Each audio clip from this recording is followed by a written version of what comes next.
Hello everyone, another video, this time requested by Tim, a member who emailed in. He's off to Chester on Friday and he'd like me to run through the card, poor sod.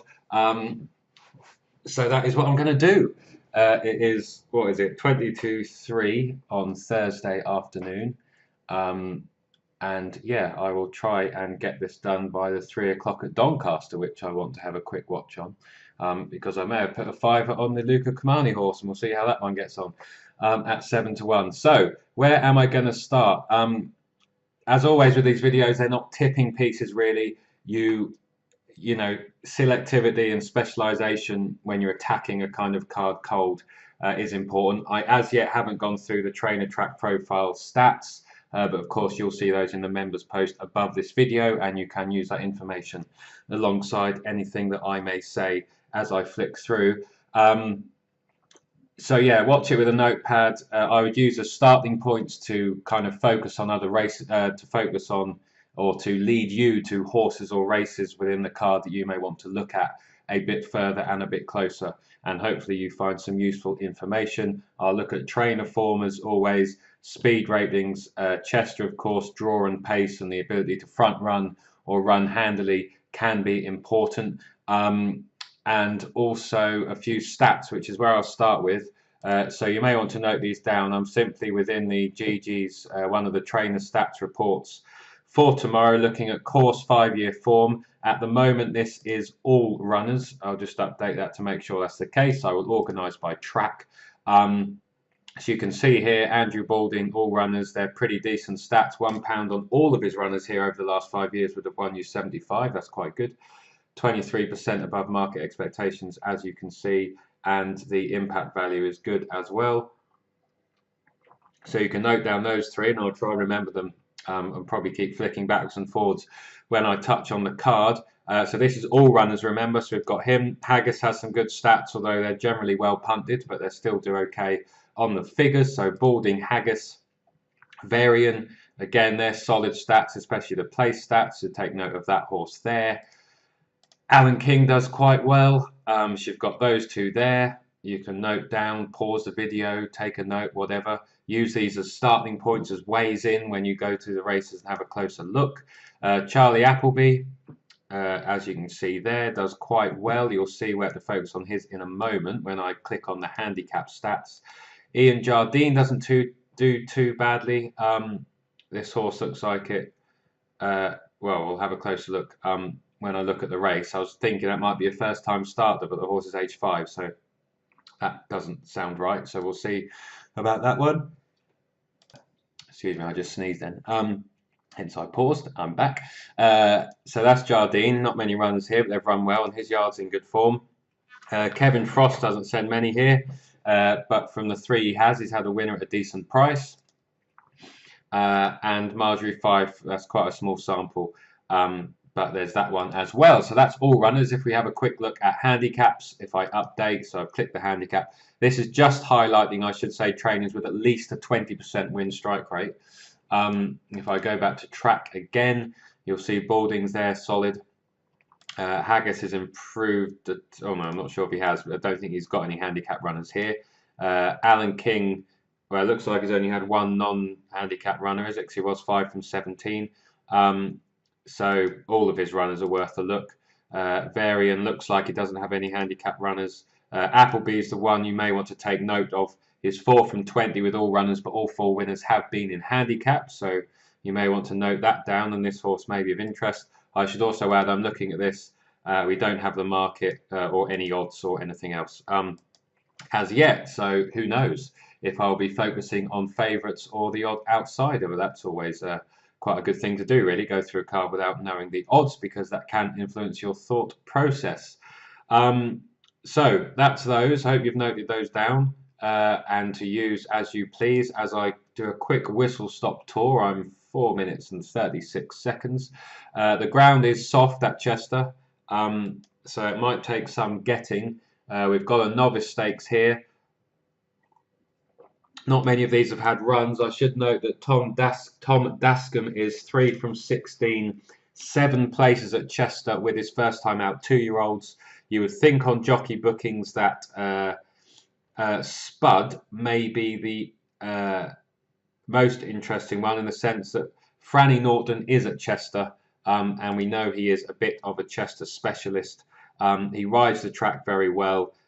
Clearly, everyone knows that he's a bit of a Chester specialist, and backing all of his rides is a quick way to the poorhouse. But at least we know he's got one of these green C5, so good form at the track over the last 5 years. So does Paul Hannigan, actually, if I click on his. So they're solid enough. His play strike rate and everything else. So I would focus on the Tom Dascombe horse. I think the ground is a bit of an unknown. He was green and he wasn't really well backed at Chester, which is rare for a Dascombe runner in general. And he ran really well with Promise. You would think he has probably learnt a hell of a lot from that. And I would be shocked from draw one if Franny Norton, with that experience, didn't just bustle him out and try and make all. I have no idea if he'll handle soft. You may want to look at the breeding and things like that, but I don't have any intention to do that on this video, otherwise we will be here all day. And his speed rating is good as well. I suspect he's probably going to be a short price favourite, but if you're at the track, one for the place pot, and he may provide a good start to the meeting. Given its testing, given its Chester, I'm not really enthusiastic about backing an unraced horse, because this could take some getting, and it's all about, you know, these races with these aged horses can be over within the first furlong depending on how you start. Weinberg may well need a Grand National to be seen at his best. Who knows? I think he's got quite a bit of stamina. Well, we'll see. McCain is increasingly having more and more flat runners, which I kind of think might be linked to the fact that his daughters are riding and riding very well, actually, and riding even more horses. And that may be an avenue that he's going down.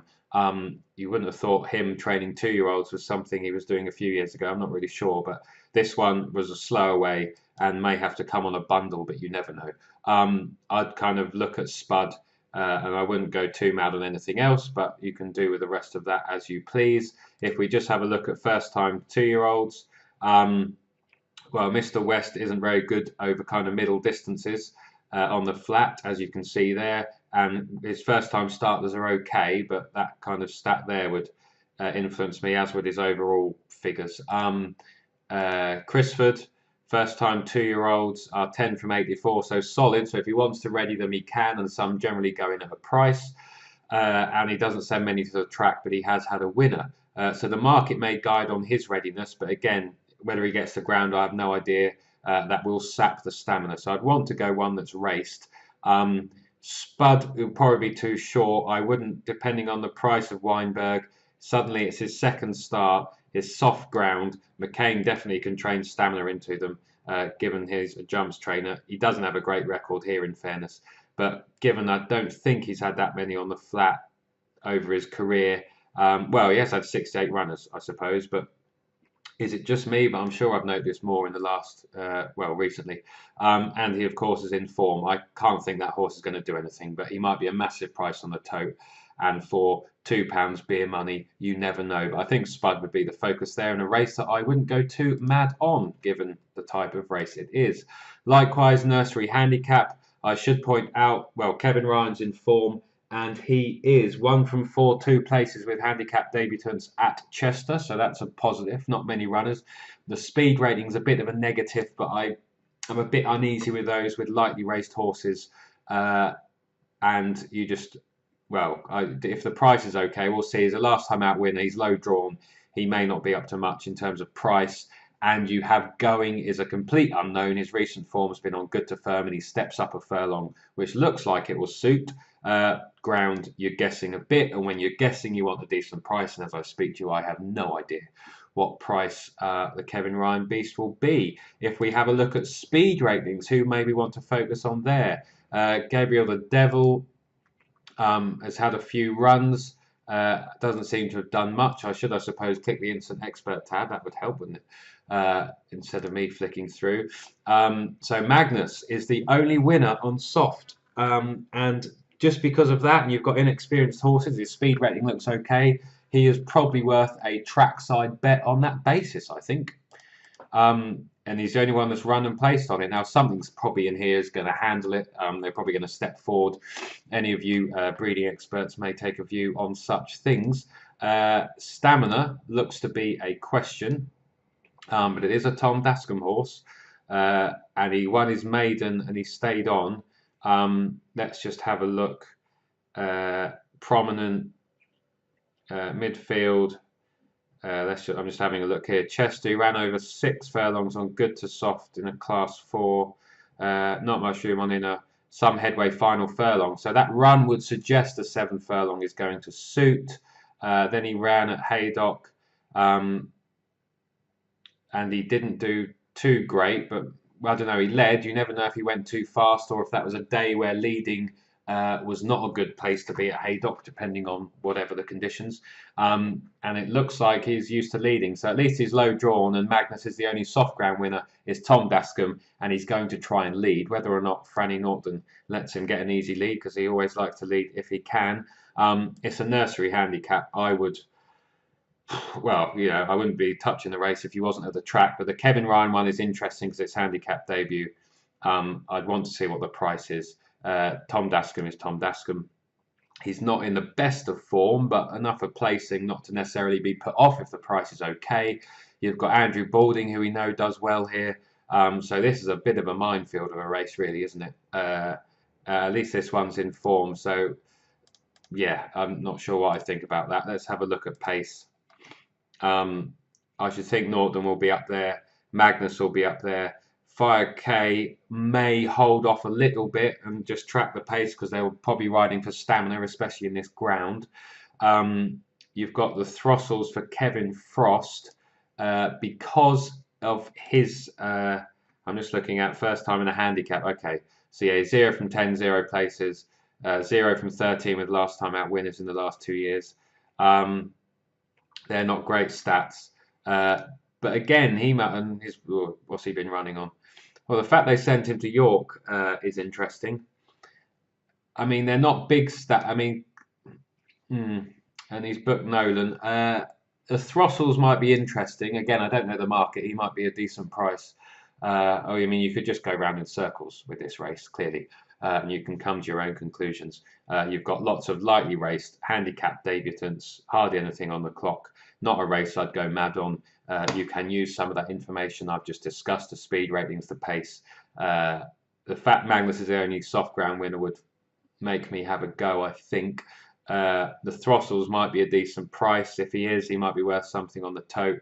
Or is it Chester Bet or whatever that is. And the Ryan horse. So I'd go on the market. I would, this type of race, if I'm at the track, I would want to take a stab at a couple of horses at a decent price. So use that information, all of that information, speed ratings, what you saw with the pace map, what you know about the trainers that I touched on before, and do as you please with that. We're at 13 minutes. Let's rattle on through. A 3-year-old handicap. I know from memory that Native Prospect will definitely be a qualifier on the TTP stats for the bonus report, and I think their elite squad for Balding with 3-year-olds in 3-year-old handicaps at Chester, so that might be a good place to start.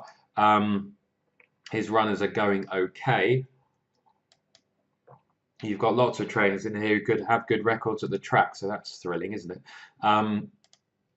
Soft ground winners, Alan King's, Nathan, and we know Alan King can train stamina in them, and he's on the top on the speed figures. And the trainer is in some decent form. So that would influence me. I mean, he comes here on a hat trick, 10 furlongs. He won readily there off 78. He won readily again off 84. He's up into a class 3. He's probably going to be a short price, isn't he? But he, looking at that, looks the most likely winner. Alexander M, the handicapper, looks like he may well have caught up, but you never know with these Mark Johnston beasts. But Alexander M, let me just have a look. Eve's horse a non-runner, and he might try and make all. He's going to, well, Native Prospect's going to be up there. Alexander M, you never know, they might cut each other's throats. You generally want to be up there, but it's a 4-runner race. So in theory, being held up at Chester is normally a bad thing because of the traffic you hit. Rather than, I mean, it's good to be on the front end generally anyway if you can dictate the pace, etc. but in a forerunner race, I wouldn't really worry about tactics too much. Just because there shouldn't be too much of an excuse if Sweeney can keep tabs on Alexander M and Native Prospect. I'm just trying to look for reasons why Native Prospect may suddenly win. I'm not quite sure why. He just keeps hitting the woodwork, doesn't he? Yeah. Nathan's probably going to be a short price, isn't he? But he looks the most likely winner in form. Looks ultra progressive. Definitely handles soft. And he, race might set up for them if those two go a bit too quick. He's probably going to be too short, isn't he? But do with that information as you please. Native Prospect would be my next best in that, I think, because just on the stats. What have we got here? 3-year-old and older handicap. Stare at that instant expert page, take notes, do what you please. That is the spirit, ticks quite a few boxes. Who's got course form? Penwortham, has he got any form on soft or heavy? No, but I mean, look at that track form. He is, was he 2 from 5? Well, there's a few here with course form, in fairness. That looks competitive, doesn't it? Again, that's a race. If you were sat at home, you wouldn't touch. And why wouldn't I touch? Because there's a lot of green, there's a lot of orange, there's a lot of kind of low handicap ratings which are close to their last winning marks. There's a few, Heir to the Throne who's below, Gabriel the Tiger who's below. So that looks a right old pickle, doesn't it? Any trainers in form? Heir to the Throne. He didn't do too much the last day. He drops back to 7 furlongs.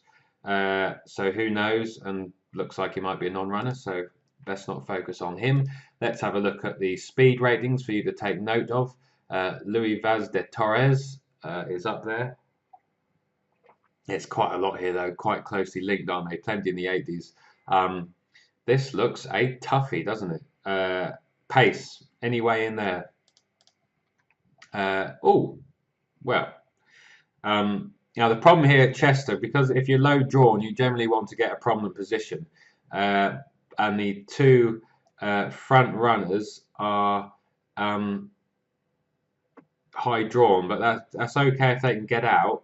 I wonder if Gabriel the Tiger was just catching the eye, really. He might not be a... Well, if we look here, he ran off 78, headed last 100 yards. That was a class 3 at Chester. We know he handles the ground. Has Franny Norton ever ridden him before? No. But you see, well, he's got great Chester form at class 4. I mean, the class, well, I'm just going to look at all of his wins. Yeah, the class 3 is the issue, isn't it? 6 runs and 1 place in class 3. Or that play, yeah. This race doesn't get any easier, does it? He might be of some interest if he's a decent price. But you could go round in circles on this particular race. I think it looks an absolute head scratcher. I will just leave that there for you to stare at. I'm not going to attempt to dive into that too much anymore, really. Any trainers in form, Ryan? That's a non-runner. Yeah, that's a pickle. I'll leave you to look at that. Pass. What have we got here? Oh, Maiden Filly Stakes. Brilliant. Oh, it is first start though. Age 5. Must have had some issues. Or that doesn't look right. I'm not... that'll be why. First starter on the flat, but comes here in form, having been racing over jumps over much further. So who knows if River Icon's going to be quick enough. But Callum Rodriguez in form, that might be one of interest.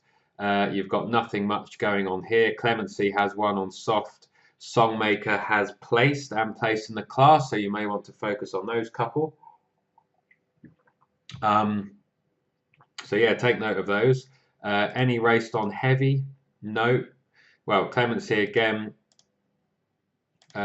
looks solid on the ground. So yeah, Clemency and Songmaker. That's probably some old form over hurdles. Ran in a maiden here. Prominent push long ridden one out. The drop in trip doesn't seem like a wise move, but it's soft ground, which obviously will put an emphasis on stamina, and drawn in 1, and McCain's in form, so Clemency may be of interest. River Icon just at a stab because we had those Jardine stats. He hasn't sent many here, but 2 of them have won 4 of place, and those are in the last year. And the horse is at least in form. Whether or not he'll get outpaced, who knows? You've got an Appleby horse that will probably be a short price. He's in quite good form. Speed ratings. Varian's got a runner here, so again, this isn't a race you'd touch if you weren't, unless you're at the track. Ground is a question or an unknown for the Varian horse. Second time blinkers. I think I'd be looking at Clemency, who might be a nice price, hopefully, and possibly River Icon at the stab, but who knows? I probably haven't even mentioned the winner. What am I on? 20 minutes and 38 seconds. We've got another handicap here. This is the one with Appleby, who's the only trainer who's in form. Like I've said before, that doesn't mean the others are necessarily out of form. He's hot in form. Key bid. So he's 4 from 10 here as a trainer in handicaps. Soft ground is no problem. And he steps up in trip, which is a bit of an unknown. But he did win easily last time out off 81. I wouldn't worry about the handicap mark because the theory would be that this trip would bring out more and bring out further improvement. And he's the only 3-year-old in the race. That'll probably be a short price, but could well be the most likely winner. At least arrives here in form, and as you can see there, the only soft ground winner. And he the only one on soft and heavy as well. Perfect Summer has placed on such ground for Ian Williams. Probably a class question is a 7-year-old. I'm just going to have a look at a few stats there. You may note down.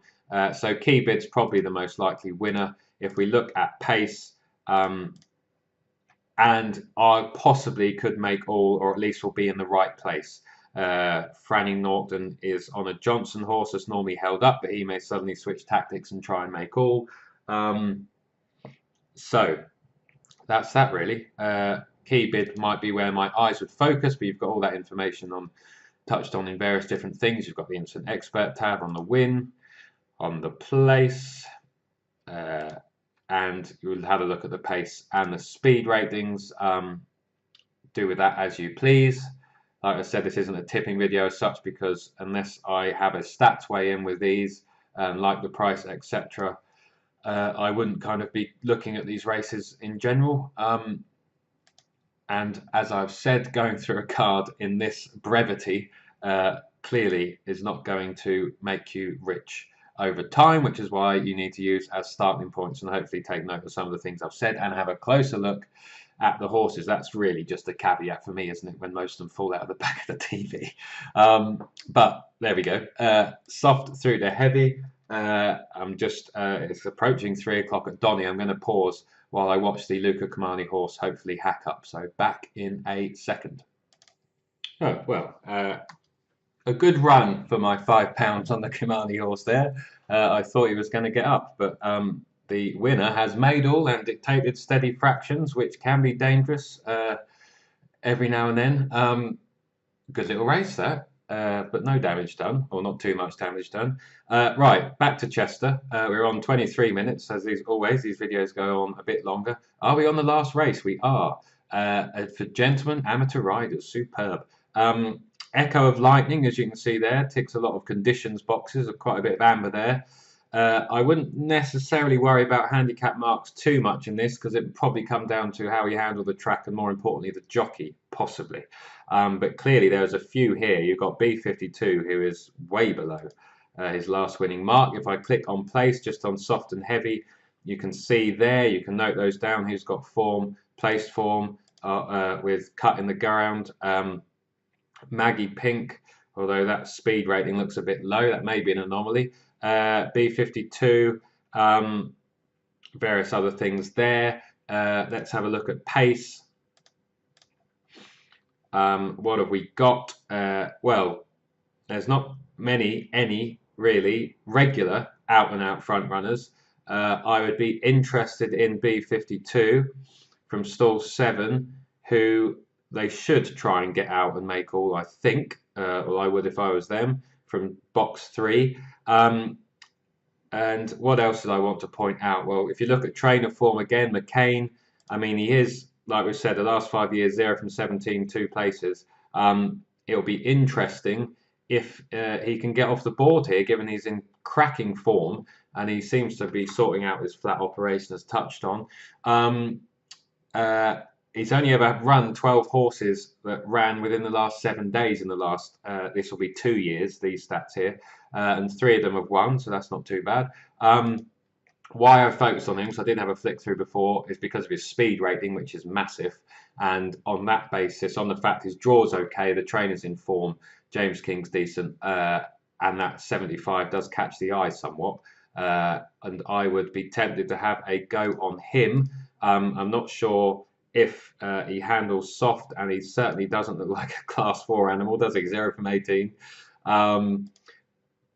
And the going's probably a question, but he might be a nice price, and he probably is, well, might be worth a little tickle if you're at the track. Might well flounder, who knows. B52 would interest me. He comes here in form at least. He does have a distance question, doesn't he, over 7 furlongs.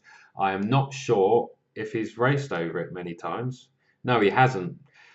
So that's well, no, I say that's because it's 7 and a bit, isn't it? He has won over 7 furlongs, as you can see there at Doncaster. He was ridden more patiently. So he's in form, he's well drawn, and he possibly could get an easy lead and able to dictate. And Mr. Lynn is 1 from 1 at the course. And it may be worth me just clicking on the jockey stats for you to have a look at and take note of their recent form, or if they have any class form, given this is for gentlemen amateur riders. So if they've ridden the last 14 days or 30, and how well they've done at the track. So you can focus on those and have a look if you wish. So I think on a quick glance, without going into too much detail, I would have a look at Know Your Name of some interest. There's a big class question.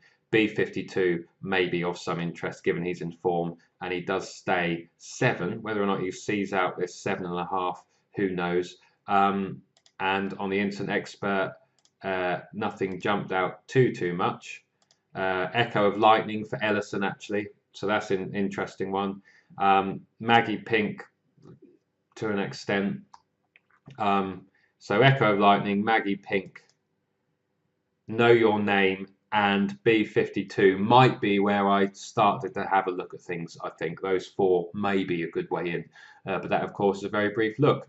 So that is 27 minutes. Now it really is as quick as I can make these rattle through cards. So hopefully you found something of interest there. Hopefully I've given you enough time to make notes, to pause, to look at certain screens, and you can do with that information as you please. So I will leave that there. Yeah, that's all I'm going to say. So yeah, good luck with however you use the information contained within that short-ish, it's not short, is it? But that video, use as you please. And if you're going racing to Chester, good luck, Tim, and anyone else who's going. Hopefully you find a few winners. And if you watch this video and have then strong views on any horses, or have a look at the card in closer depth, do post a comment below. And we can all have a read. So yeah, I will leave that there.